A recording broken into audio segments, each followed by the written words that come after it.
बहुत सारी बातें हैं और ऐसा नहीं है कि यूएई और सऊदी इस खतरे को समझ नहीं रहे और इसीलिए वो चाहते हैं कि अमेरिका या कुछ और एडिशनल सिक्योरिटी अम्ब्रेला उनके पास रहे। लेकिन बात यही है कि ईरान को नेगोशिएशन में कोई नहीं हरा सकता। इतिहास गवाह है कि पर्शियन और ऑटोमन के बीच में जंग भी होती रही और नेगोशिएशन भी चला, और अभी का जो ब्रेक है उसे मैं तूफान के आने के पहले की शांति के तौर पर देख रहा हूँ।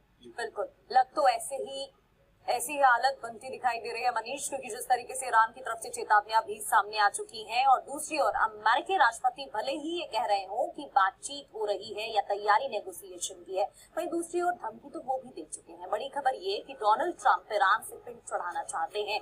फिलहाल जानकारी ये मिल रही है कि वॉशिंगटन से ये संदेश आ रहा है कि अमेरिका ईरान पर हमला नहीं करने जा रहा है। साथ ही अमेरिका महज स्ट्रेट ऑफ हॉर्मुज के खुलने से ही संतुष्ट हो जाएगा और ईरान के परमाणु कार्यक्रम पर कोई बात नहीं होने वाली है। लेकिन अमेरिकी रणनीतिकार एक दूसरे मोर्चे पर ईरान से जंग लड़ रहे हैं और वो है आर्थिक मोर्चा।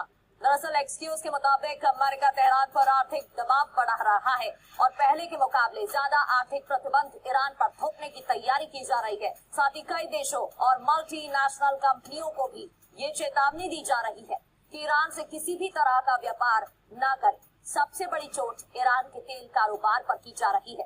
अमेरिका की कोशिश है कि ईरान का तेल दुनिया का कोई भी देश आयात न कर सके। और ट्रुथ सोशल पर ट्रंप का पोस्ट, ट्रंप ने ईरानी रियाल का ग्राफ पोस्ट किया। ईरान की खस्ता आर्थिक हालत के बारे में लिखा, ईरान के पास पैसा नहीं है ये तो अब आपको बताते हैं सैन्य मोर्चे पर फेल होने के बाद अमेरिकी राष्ट्रपति आखिर कैसे ईरान पर आर्थिक शिकंजा कसने की कोशिश कर रहे हैं। इसको लेकर क्या रणनीति तैयार की जा रही है।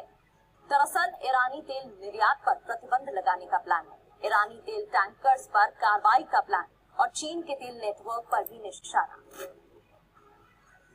तेल तस्करी रोकने की कोशिश, बैंकिंग वित्तीय नेटवर्क पर प्रतिबंध और क्रिप्टो करेंसी नेटवर्क पर कार्रवाई, ईरानी बंदरगाहों पर दबाव, साथ ही ईरानी समुद्री व्यापार पर भी दबाव। इसके अलावा विदेशी कंपनियों को ईरान से व्यापार न करने की चेतावनी भी। राजेश सर, अब इस नई रणनीति को लेकर आप क्या कहेंगे। अब आर्थिक प्रहार की तैयारी की जा रही है, इससे कितना असर होगा। 5.5 महीने के अंदर अमेरिका ने बल का प्रयोग करके देख लिया कितना वो दबाव डाल सकते हैं। तो कहते हैं कि पावर की भी एक लिमिट होती है, एक सीमा होती है और उसमें उनके पास एक बंदिश